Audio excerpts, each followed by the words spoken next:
নমস্কার দর্শক বন্ধু। সুন্দর জীবন আমরা প্রত্যেকে চাই, সুন্দরভাবে বাঁচতে আমরা প্রত্যেকে চাই। আমাদের জীবনে যদি বাঁচার রসদ কিছু থেকে থাকে, তাহলে সেটা কিন্তু আমাদের পরিবার বলুন, আমার বন্ধু বান্ধব বলুন, বা আমি যদি বলি যে ক্যারিয়ারের দিকে এগিয়ে যাওয়ার পথে যে অবস্ট্রাকশনগুলো আছে সেগুলো যদি সরে যায়, তাহলে জীবনে বাঁচার রসদটা হয়। কারণ আমরা টাকা ছাড়া বাঁচতে পারি না, আবার টাকা দিয়ে সবকিছু কিনতেও পারি না। এই দুটোই কিন্তু তার নিজ নিজ জায়গায় সত্যি। তাহলে কোনটা সঠিক, কোন পথে এগোবো, এইরকম দ্বন্দ্ব যখন আমাদের মনে আসে, তখনই কিন্তু আমরা কোনো স্পেশালিস্ট যিনি তার কাছে যাই।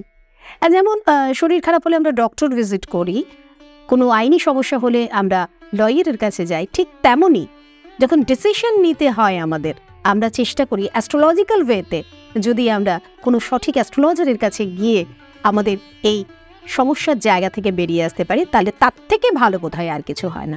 তার মানে ওভারঅল সমস্ত কিছুটাই কিন্তু আমাদের ওই গ্রহ, রাশি, লগ্ন, এর বাইরে কিছু নয়।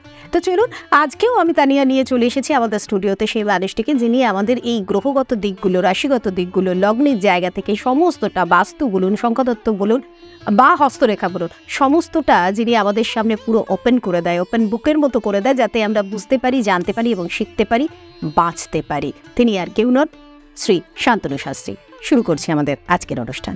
নমস্কার দাদা। নমস্কার দাদা, আমরা যে বাংলা নতুন বছরে রাশিগত দিক থেকে আমরা কেমন যাব, এই বিষয়টা নিয়ে আমরা পরপর অনেকগুলো ভিডিও করেছি এবং আমাদের দর্শক বন্ধুদের সেখান থেকে যে রেসপন্স আমরা পাচ্ছি, তারা জানতে চাইছে যে আগামী যে রাশিটা রয়েছে, অর্থাৎ তুলা রাশি, তুলা রাশির ওভারঅল কেমন যাবে।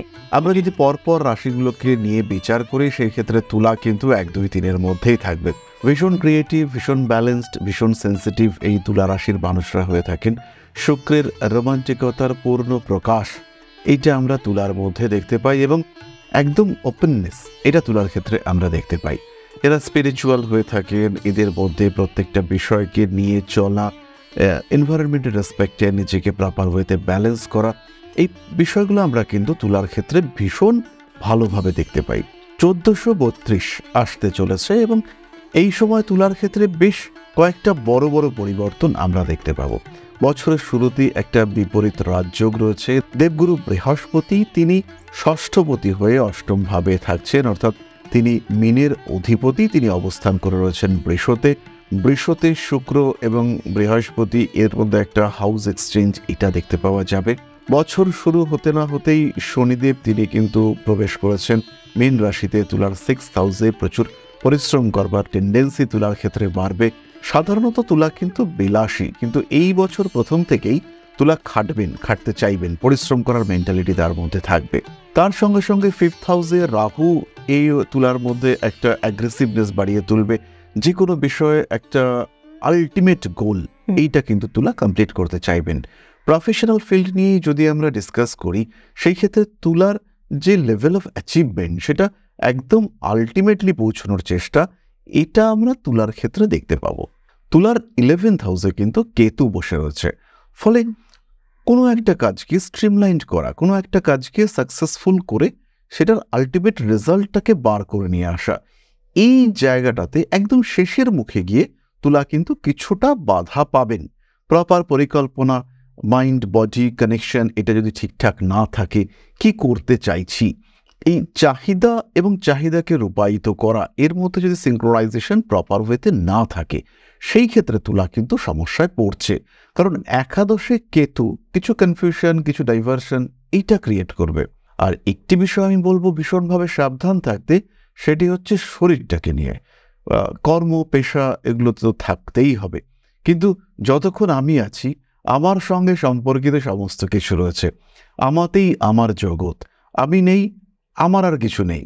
তো এই আমাকে ঠিকঠাক রাখার চেষ্টা, এটা কিন্তু 1432-এ তুলাকে ভীষণভাবে করতে হবে। নিজেকে ফিট রাখতে হবে, হ্যাপি রাখতে হবে, হেলদি রাখতে হবে। ওকে, তো সেই জায়গায় দাঁড়িয়ে আমরা তো হেলথটা শুনলাম, এবার একটু ফাইন্যান্সিয়াল দিকে যাই, অর্থাৎ চাকরিজীবী যারা বা যারা চাকরিতে প্রবেশ করতে চাইছে, তাদের ক্ষেত্রে কি বলবে? যারা চাকরিতে প্রবেশ করতে চাইছে বা যারা চাকরি করছে, যারা চেঞ্জ করতে চাইছে, তাদের জন্য খুব ভালো খবর নিয়ে এসেছেন শনিদেব 6th হাউসে প্রবেশ করেছেন এবং 6th হাউসটাই হচ্ছে চাকরির ঘর।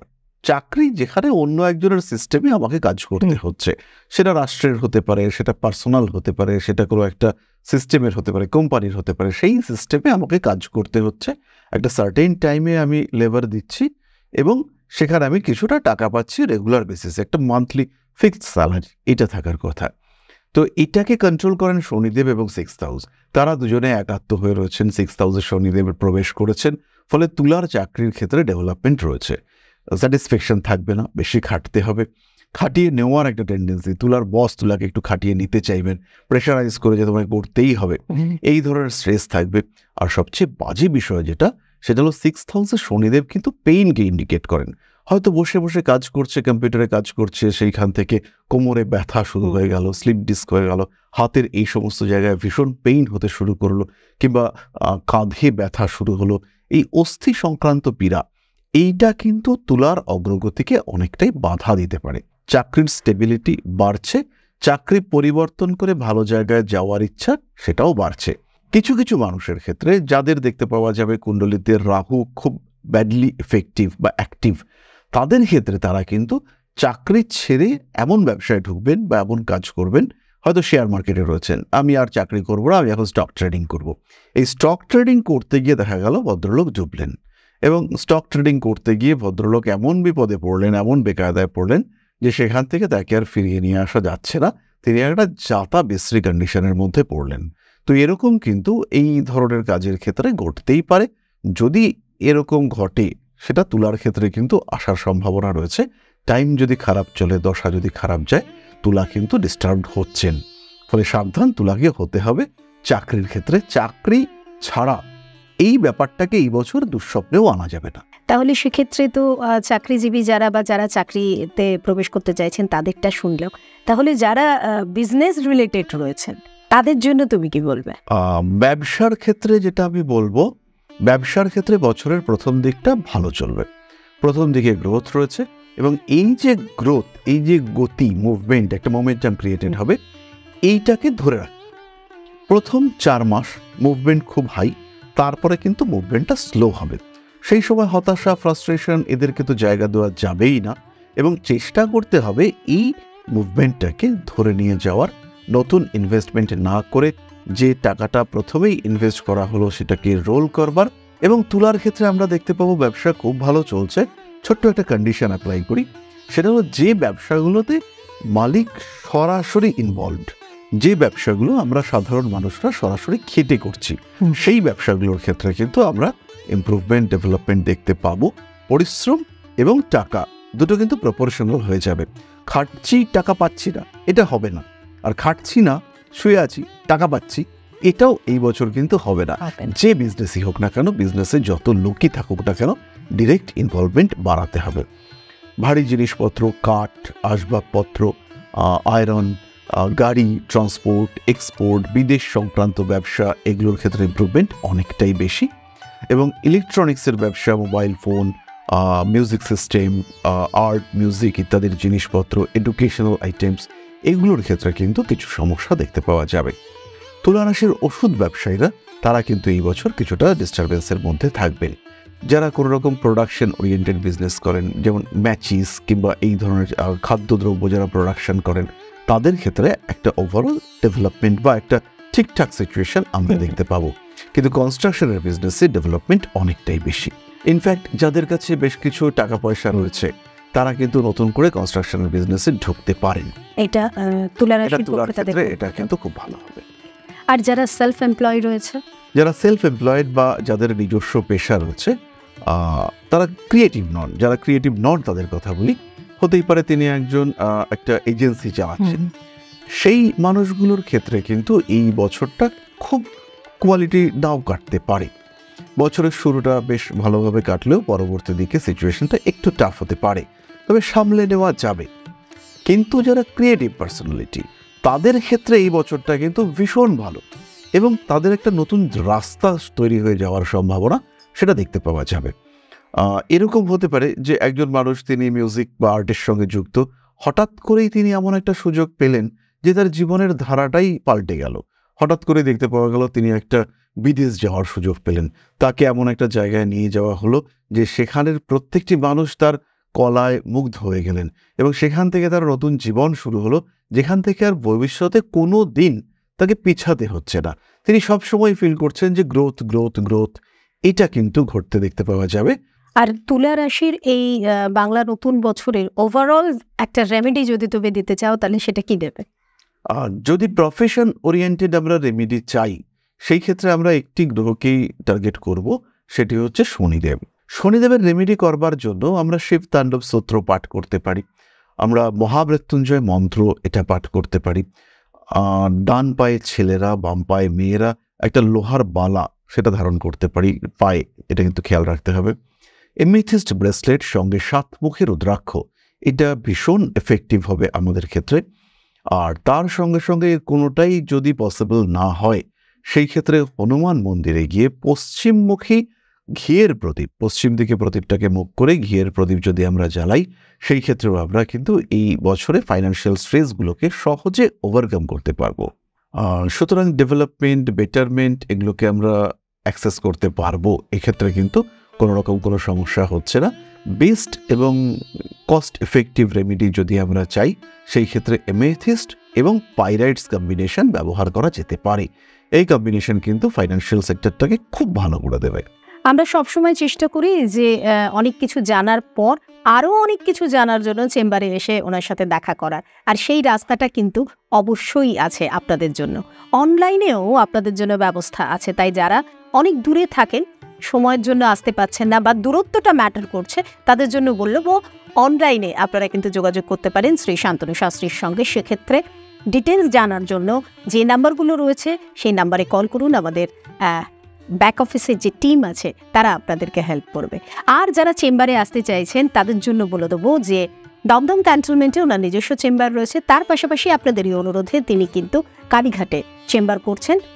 সেখানেও আসার জন্য বা দমদমের চেম্বারেও আসার জন্য বুকিং নাম্বারে অবশ্যই কল করবেন। এই মুহূর্তের নাম্বারগুলো আপনাদের স্ক্রিনে কিন্তু ফ্ল্যাশ হচ্ছে, কল করে নামটাকে অবশ্যই এনরোল করাবেন। আমরা সবসময় জানি যে ঋষিবাণী ইনস্টিটিউট মানেই শিক্ষার আরেকটা দরজা খুলে দেওয়া, যে দরজা দিয়ে প্রবেশ করলে শুধুমাত্র শিক্ষার জায়গা থেকে নয়, শিক্ষাকে আমি পেশাগতভাবে কিভাবে নিতে পারবো সেই জায়গাটাকেও কিন্তু সমানভাবে আপনাদের সামনে তুলে ধরা হয়। এবং এখানকার যারা ফ্যাকাল্টিটা রয়েছেন, সেই সঙ্গে এখানকার যিনি প্রিন্সিপাল অর্থাৎ শ্রী শান্তনু শাস্ত্রী, তিনিও কিন্তু নিজে আপনাদেরকে ক্লাস করাচ্ছেন এবং শিখিয়ে দিচ্ছেন, বুঝিয়ে দিচ্ছেন, জানিয়ে দিচ্ছেন কি কি শিক্ষা এখান থেকে আপনারা পাচ্ছেন, কি কি সাবজেক্ট আপনারা এখান থেকে জানতে পাচ্ছেন। চলুন সেটা দাদার থেকে জেনে নেব। প্রথমেই বলি, Rishibani institute of Vedic astrology, এখানে কিন্তু আমরা কনসালটেশনের থেকে এডুকেশনকে বেশি গুরুত্ব দিয়ে থাকি। আমরা মানুষকে দেখি, অবশ্যই দেখি, তা আমরা কনসালটেশন, কাউন্সেলিং ইত্যাদি করি, কিন্তু আমাদের মেইন মোটো হলো এডুকেশন। জ্যোতিষের যেটা ঘাটতি আমি আমার শিক্ষা জীবনে দেখতে পেয়েছি, শিক্ষা জীবন চলছেই, তো সেটা হচ্ছে একটা প্রপার সিস্টেমেটিক সিলেবাস এবং প্রপার এডুকেশন ডেলিভারি, এইটার অভাব। মানুষকে শেখাতে চাইছি, কিন্তু এক্স্যাক্টলি কি শেখাবো, শিখবার পরে আউটকাম কি হবে।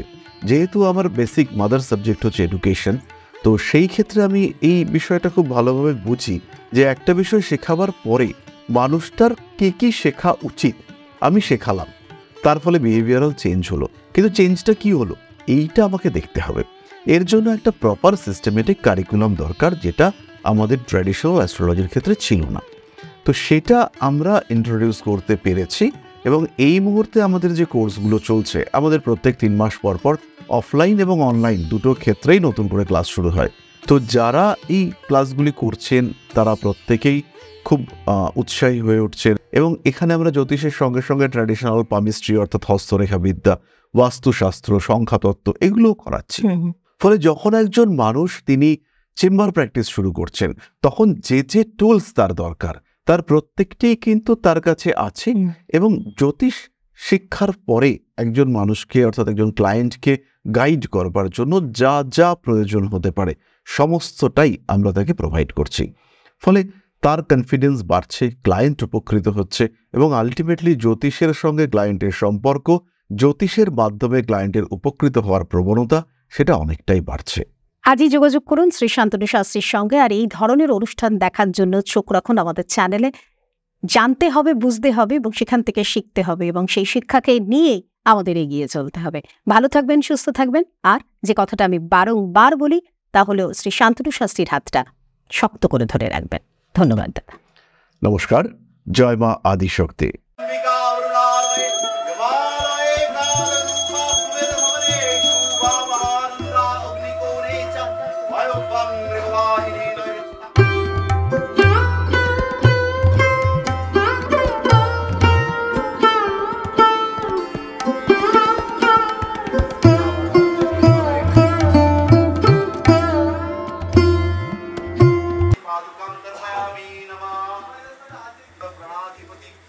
दक्षिणा कालिका परिषदाय स्वाहा।